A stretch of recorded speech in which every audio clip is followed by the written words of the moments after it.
Hello guys, this is Panzermeister 36. Today's video is going to be a little bit different. This is a bonus video for this week. There is still going to be a weathering tutorial for you guys up on Friday on my Tiger 1, if you can see it there. But today's video, like I said, is a bonus video. That's why it's in the middle of the week. And it's something completely different than my usual type of video. This is the quarantine challenge. If many of you guys watch a whole bunch of different YouTube modeling channels, you guys know that there are YouTube modeling channels from basically every country and every language there are. And a whole bunch of the Russian guys have been doing the quarantine challenge recently, and one of them passed the challenge on to me, basically. The quarantine challenge, as far as I can tell, is basically allowing the channel guys to show the viewers our whole workspace, because generally you guys only see the 1 square foot of clear workbench space that we have, and then everything's like piled up to the sides in big messes and stuff, as it is the case with everybody basically. But yes, this is a little bit of an interesting opportunity so you guys can see the whole setup and also see my tools and paintbrushes and stuff like that. Especially because I think in the past week, 2 separate guys have asked me, can I see your setup, or can I see your tools or your paintbrushes and stuff like that. One guy even sent me an email about it. So I think this is a perfect opportunity to kill 2 birds with 1 stone, I guess, and do the quarantine challenge and also show you guys the whole setup. I was challenged to do the quarantine challenge by Semёn from the channel Scale Journal. He's one of the Russian guys, and he has an excellent YouTube channel, you know, just like mine, where he does tutorials and stuff like that, painting figures and reviewing stuff and painting tanks and everything like that, and even aircraft as well. So he's more multifaceted than I am. And at the end of the video, I'm going to pass the challenge on to a couple of other guys. Also, please forgive like the awkward backlighting and my horrible hair, because I can't move this and I can't get a haircut because everything's closed down right now, of course. So this here is my new workspace. I used to only have 1 table, and now I have 2. So I'm going to point to a couple of things here so you guys can kind of see what I work with. Now this space generally doesn't make it on the channel. That's what my other table's for. This is more of my workspace where I can work on other things on the side. As typical, there's a Stug 3 on the workbench. I am doing some row wheels for it right now. This one I haven't been filming, but I've been doing it just for fun because I have no idea, like 2 or 3 weeks ago, it was my birthday, and on the weekend I decided to work on this Stug 3 because that's fun. Everyone knows I like Stug 3s. This is a Dragon kit that used to be an early variant, and I had to modify it. As you can see, there's a bunch of styrene I had to modify, and there's more on the bottom there. A lot of work, but I was like making Stug 3s, so that one's going to be, like, when I eventually paint and weather it, I'll probably do a video on it. But right now, that's just a side project for me.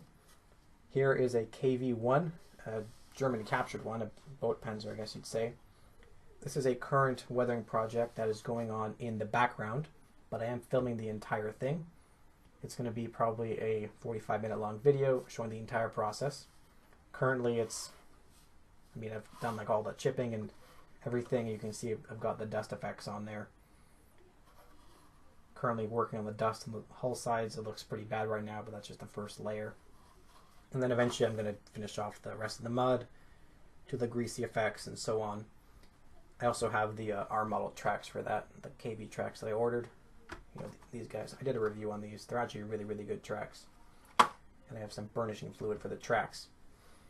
You can also see my next project over here, which is the Panther. I've got 2 Panther kits I'm going to put into one. Reference material up here, this is tank art, so I can see how to weather some Panzer Gray, like on my KV-1. A bunch of just stuff over there, that's stuff that's been on the KV-1, so I can keep track of what products I've been using. I've got some stuff on my wall here. This is just stuff I have and I put up because it looked pretty cool. Everyone knows the train posters I have in the corner there. They're kind of behind everything now, but when I was a kid, I used to be a lot more into trains. I still am, but I now work on tanks a lot more, but those are just in the back of my room. Up top here we have, these are kits that I'm currently working on, sort of. So T-29E3, sort of. Sherman, sort of. RSO, sort of. Merkava at the top there. These are all things that are kind of like 90% builds. I've done post-build reviews on many of them, and I'm eventually going to paint them.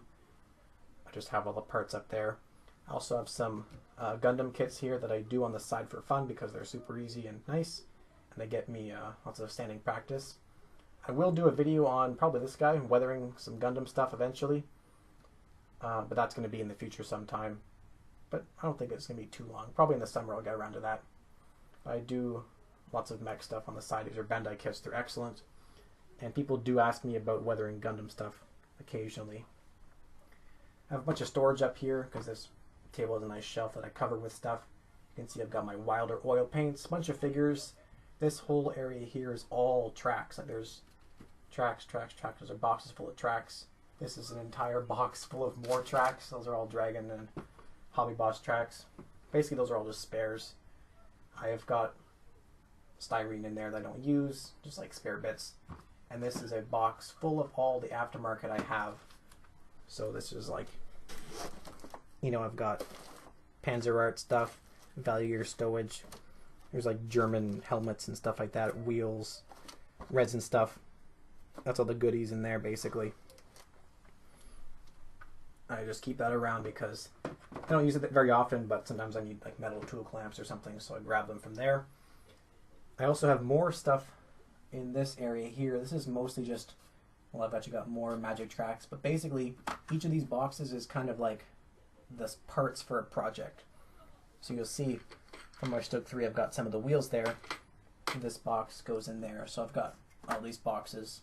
Each one kind of is just for a certain project that's currently going on, of which I have 20 projects at least. My tools are over here. This is the basic ones I'm basically always using. I have a couple of other ones I use occasionally, but I've got my Tamiya sprue cutters. These are the 7.5 or 74123s, I believe. These are excellent sprue cutters. I've got my pin vise. This is excellent. I didn't have one of these for the longest time. I just use a number 11 blade. And I have one of these now. It was sent to me very kindly by a viewer. Thank you very much. This is really, really useful, actually.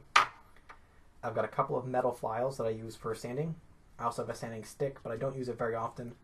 I much prefer the metal files. I find they're more precise.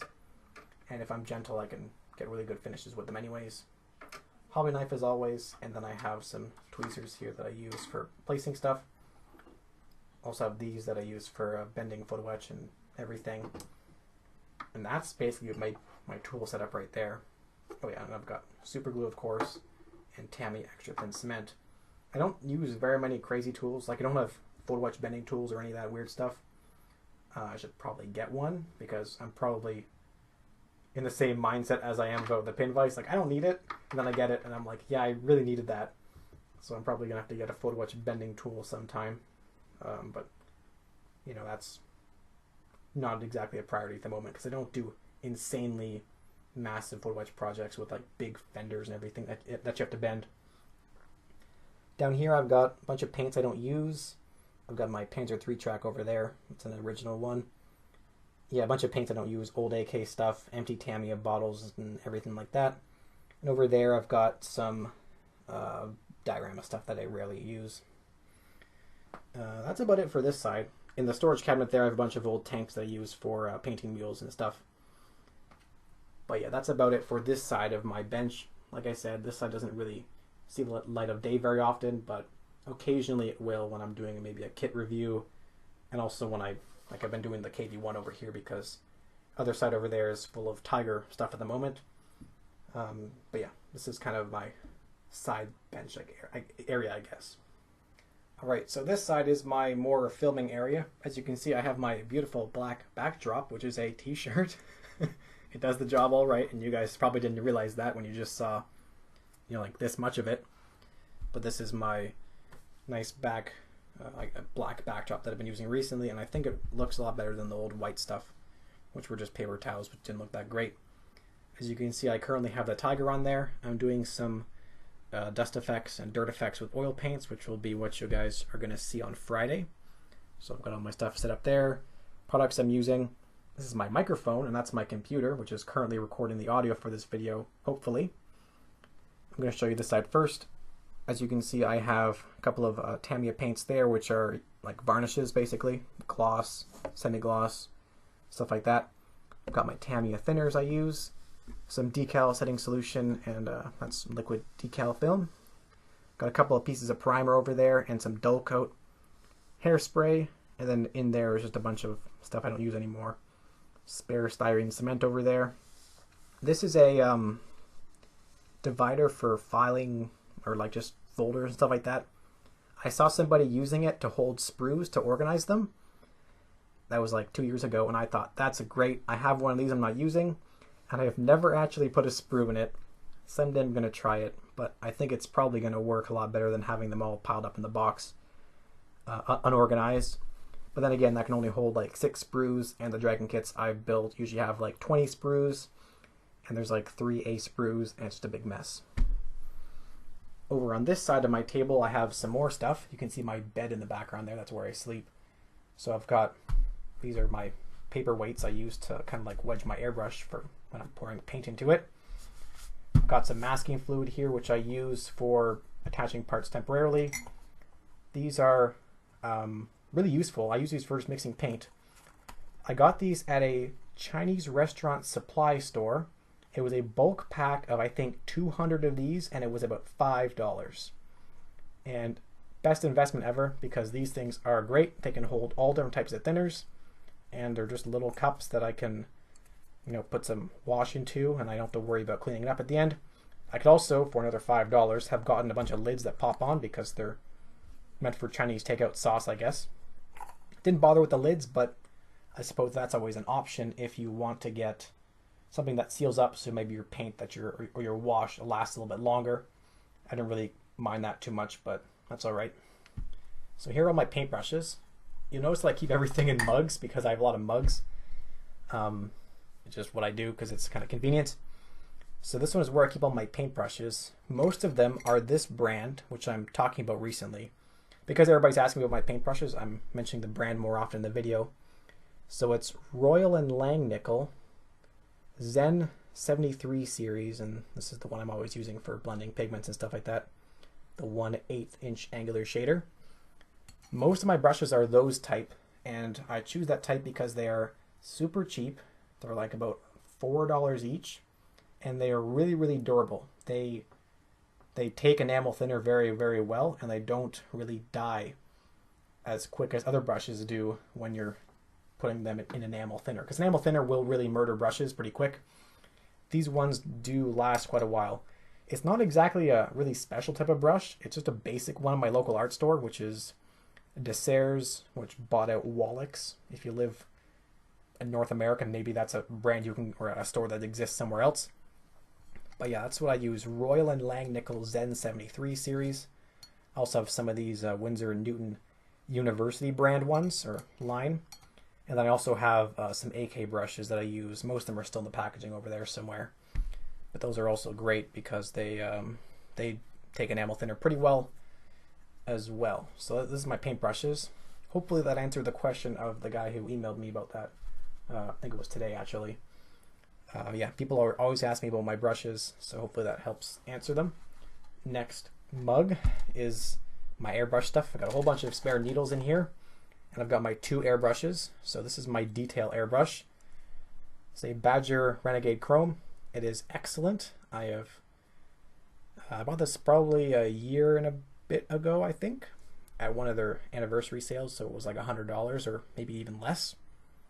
I think it was $100 Canadian, including shipping and everything, which is an excellent price for a really, really good detail airbrush. It's got a 0.19 needle, I think, or 0.019. Whatever. It's a very small, very small needle, and I can really easily do the nice camouflage patterns with this. So it's one of my best investments, actually. I'm not a crazy airbrushing guy. Some guys have like 30 airbrushes and they're, you know, super into it. I'm not exactly that way. I've got these 2. This is my main airbrush, Badger 105 Patriot. I use this for like priming and doing basic overall coats. I only use this one here maybe 5% of the time when I'm doing some really nice detail work. This one is excellent, and it's really, really rugged, so I can be really brutal with it, and it still works no matter what. So this is an excellent airbrush. Big thanks to Brett G for sending that to me. That was a very nice package he sent to me probably 2 or 3 years ago. Before this, I was using a Pash VL something suction feed airbrush, which was all right, but this is way better. So yeah, Badger airbrushes, I like them a lot. Some guys like their Iwatas or their H&S ones. I don't really care about the crazy brands. Those ones, the Badger ones, are great, and they're not crazy expensive, and they work very well for me. Next thing up is my mug of tools I don't really use very often. So I've got like a chisel blade, knives, and an old pair of sprue cutters and clamps and everything like that. This is a really, really cool mug that Ian sent to me a while ago. It's my favorite mug because it's got a Stug 3 on it. It's awesome. Got some cutters and everything. This is just a bunch of tools I rarely use, so they sit over here. There goes something. More glue, and then I've got AK paintbrushes up there and a bunch of weathering products that are sitting around. The curious of you might have noticed that there's a Space Marines Predator up there. Yes, I am working on that, and I'm going to do a video on it because people are always asking me to do Games Workshop or wargaming stuff as well. Many of you probably don't know this, but I was big into 40k Tau like 6 years ago at least. And I do still have about 1,000 or 1,500 point army somewhere. But I do like Games Workshop stuff, and I do want to kind of get back into it maybe a little bit. At least painting some of the models, so that one will be featured eventually.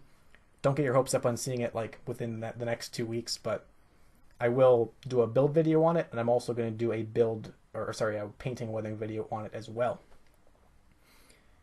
So that's about it for this side. I also want to show you down here.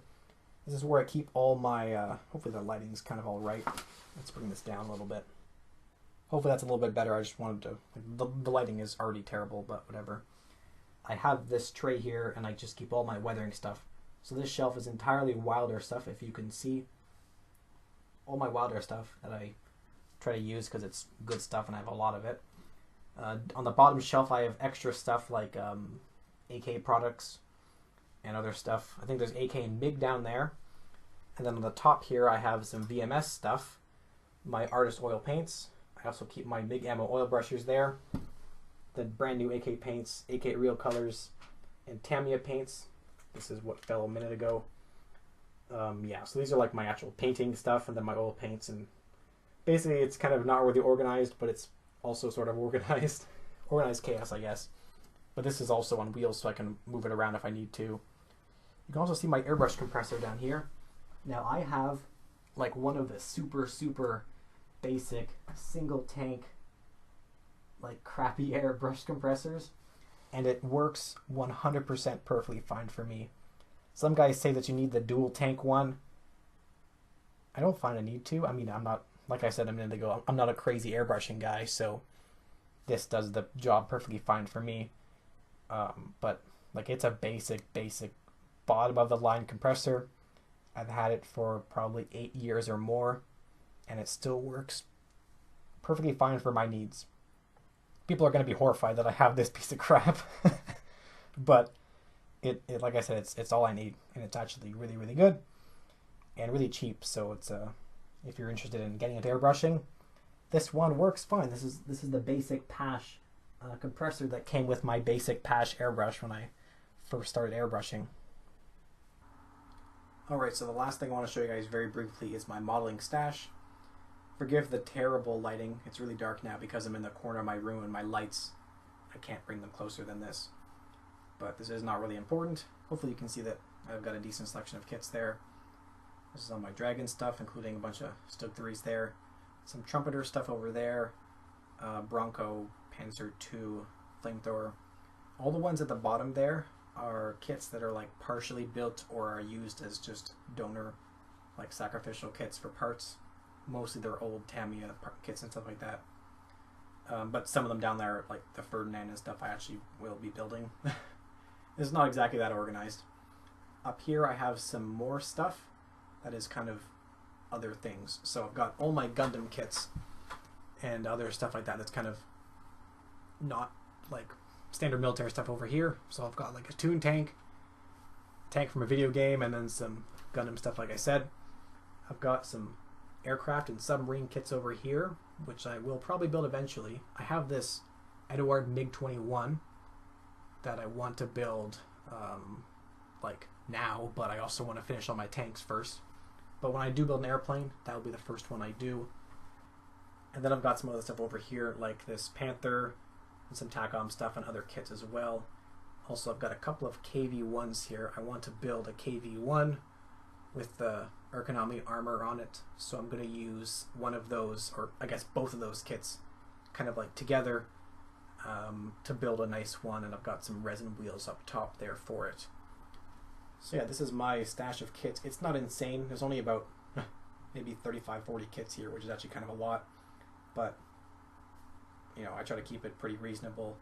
I'm not incredibly rich. I'm just a student, so this is enough kits for me. I don't try to buy many new ones because I have, as you can see, enough kits to keep me occupied for a while here. And I already have like 20 kits that are built and unpainted, which is what I'm trying to do this year. I'm trying to clear off the plate a little bit so I can start some new projects. And I have a lot of time now because we're all locked inside, so yeah, this is my stash. Alright, so that was about it for the quarantine challenge. I've already been talking for like 20 minutes because I really ramble when you give me the opportunity to. Hopefully this wasn't too long and boring. I know that some of you guys don't care about this at all, but some guys just like to see the whole setup, and now you guys can kind of see more than you usually do, which is just this area right here.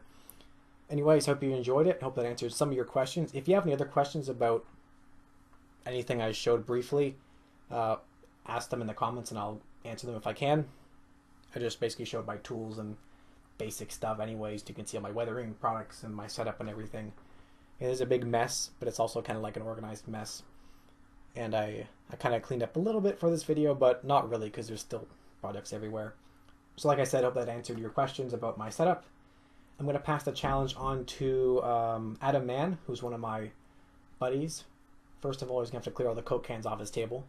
And I'm also going to pass it on to Smyth, who's another one of my buddies. There's some of my modeling buddies that I chat with a lot, so I already know what their benches look like, but I think it'd be cool for you guys to see it as well. I have some other people I would pass it on to, but either they've already been challenged to it, or I'm not sure exactly if they're into it. So I think what I'm going to do is, if you're watching this video, my video, and you are a YouTube modeler and you want to do the challenge, then go ahead. I'm going to pass the invitation to anybody else who wants to participate. Because that way I'm not going to call out somebody who's not interested in it. It's going to be awkward, but I think that's much better because that lets people make the decision for themselves. Yeah, it's probably been like 25 minutes, so I should probably shut up now. But anyways, thanks for watching. Hope you enjoyed. Thanks to the Patreon supporters. Those guys really help me buying the stuff you guys see in the videos all the time. And I'll see you guys on Friday with another video on the Tiger 1 here, doing some more dust effects, or I guess more oil effects, more oil painting effects, and it's going to be dust. There we go. That's what I was trying to say. The Tiger is looking pretty cool, though. I'm very happy with how it's coming out, so I will see you guys then. As always, goodbye, happy modeling, stay indoors, stay safe, and I will catch you on Friday. Goodbye.